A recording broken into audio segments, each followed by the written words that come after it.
ንዓሰርተ ዓመት ብዘይድሃይ ዝተጸበየታ ፍቃሪት ሓቀኛ ፍቕሪ ፍጹም ሰብ ንምርካብ ዝግበር ቃልሲ ይኮነን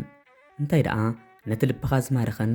ኣብ ልብኻ ፍሉይ ቦታ ዝሓዘን ክሳብ መወዳእታ እሙን ምዃን እዩ እዚ ዛንታ ሓቀኛ ታሪኽ ሳቤላን ኤማን እዩ ናይ ሎሚ 10 ዓመት እዩ ሳቤላ ጓል 18 ዓመት ኣብ ዝነበረትሉ ምስ ሓደ ኤማ ዝበሃል መንእሰይ ኣብ ሓደ ኣጋጣሚ ተላለዩ ሰባት ኣብ ዝተፈላለየ ግዜን ቦታን ይራኸቡ ይኾኑ ምስ ብዙሓት ሰባት እውን ተራኺብና ኢና ግን እቲ ኣብ ልብኻ ዝተርፍ ሰብ ካብ ብዙሓት ሓደ እዩ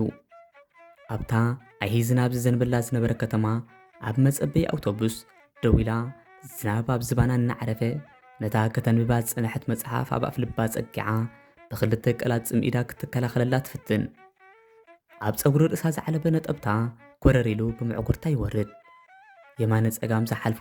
ጽላል ተሰኪሞም ምንባሮም ነታ ኣብ ገዛ ዝረሳዕታ ጽላላ ዘከርዋ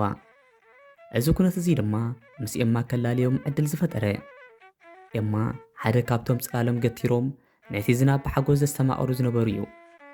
መቸም ዓለም መስተንክርያ ኣብ ሓደ ህሞት ብዙሕ ገጻት ዘለዋ ገለ ክጭነቑ ገለ ፍሽኽታ ይገስዑ ኩሉ ግን ነናቱ ዕድል ሒዙ ከም ዝመጽእ ዘጠራጥር ኣይኮነን ኤማ እንተስ ጽባቐ ኣብሂግዎ እንተስ ሕልንኡ ቀስቂስዎ ኣይጋሩ ናብ ሳቤላ ምርሓ ኣኢዳው እውን ነታ ኣብ በይኑ ዝነበረት ጽላል ናብ ክልቲኦም ክትባጻሕ ዓብዪ ኣስተዋጽኦ ግብራ ሳቤላ ፀሓይ ዝመስል ፍሽኽታ እናለገሰት ቁልሕ ክትብል ክትሓማይ እንደልን ኢና ብዙሕ መጻኢ ዘለዎ መንእሰይ ኢኺ ቃላት ኤማ ኣብ ልባ ኣትዩ ምቖት ክዘርኣላ ተፈለጣ የቐኒለይ በለት ገጻ እናመለሰት እዛ ህሞት እዚኣ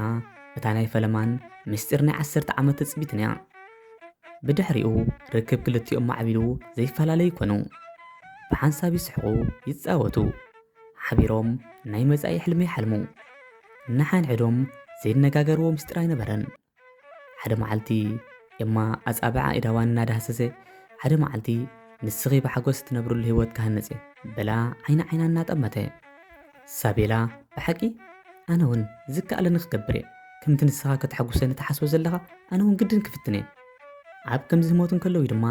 እታ ኣብ ጸጋማይ ጅቡእ ዝነበረት ሞባይል ድምፂ ከተስምዕ ዝጀመረት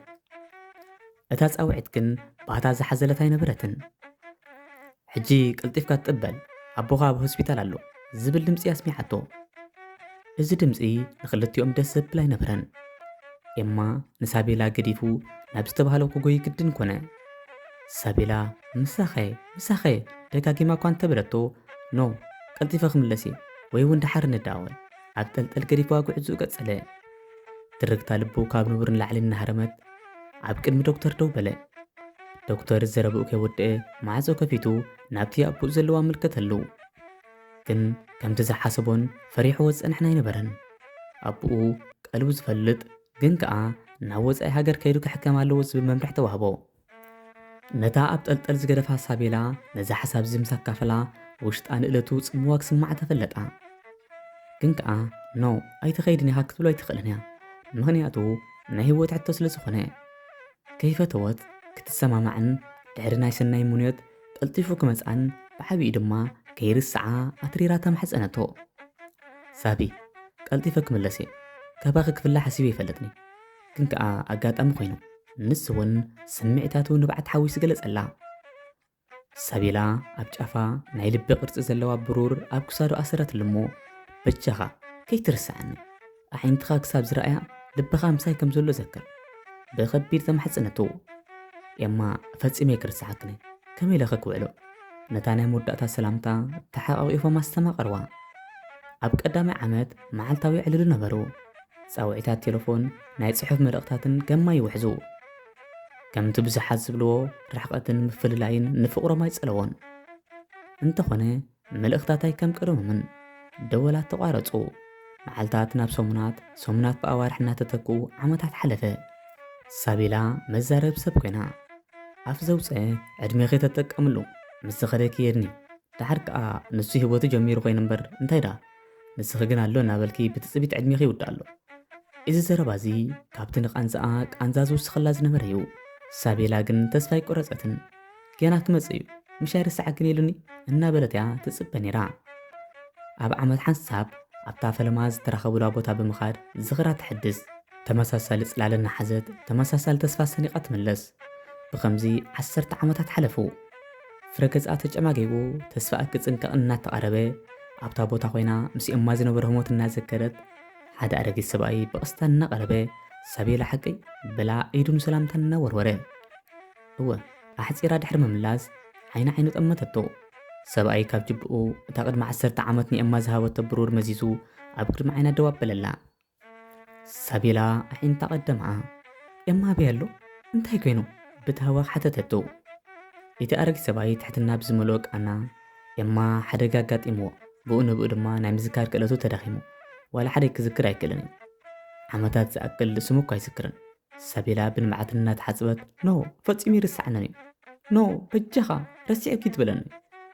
ኣይወዳእኹን ሓደ መዓልቲ ግን በለ ሰብኣይ ነዛ ብሩር ምስ ረኣየ ንእለቱ ኩሉ ዝኹር ተመልሰ ሳቤላ ኣበይ ኣሎ ንገረኒ ኣበይ ኣሎ ደጋግመትሉ እማ ብድሕሪኣ ነታ ቅድሚ 10 ዓመት ሒዝዋ ዝነበረ ጽላል ተሰኪሙ ደው ኢሉ ነበረ ሰብኣይ ንድሕሪት ግልጽ በሊ ዘረብኡ ከይወድአ ሳቤላ ድሮ ግልጽ ኢላስ ነቲ ናይ ዕብየት ገጹ ዝተቐየረን ዝበርሐ ፀጉርን ከተለልየ እኳ እንተተሸገረት ነታ ካብ ልባና እምሮኣን ዘይተፈለየት ፍሽኽታ ግን ቀልጢፋ ዘኪራታ እማ ይቕርታ ግበረለይ 10 ዓመታት ጽቤኪ ናይ ሓጎስ ንብዓት እናሰዓሮ ይዛረብ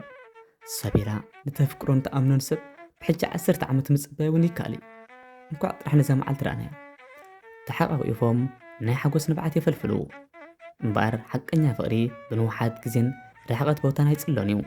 ክቡራት ተኸታተልትና ናይ ሎሚ ዛንተና ኣብዚ ፈጺምና ኣለና ኣብ ዝቕፅል ብካልእ ትሕዝቶ ክሳብ ንራኸብ ሰላምን ቅሳነትን እናተመነኹ ንቻነልና ሳብስክራይብ ላይክ ኮመንት ሼር ብምግባር ተሓባበሩና ቀጻሊ ክሳብ ንራኸብ ሰላም ቅነ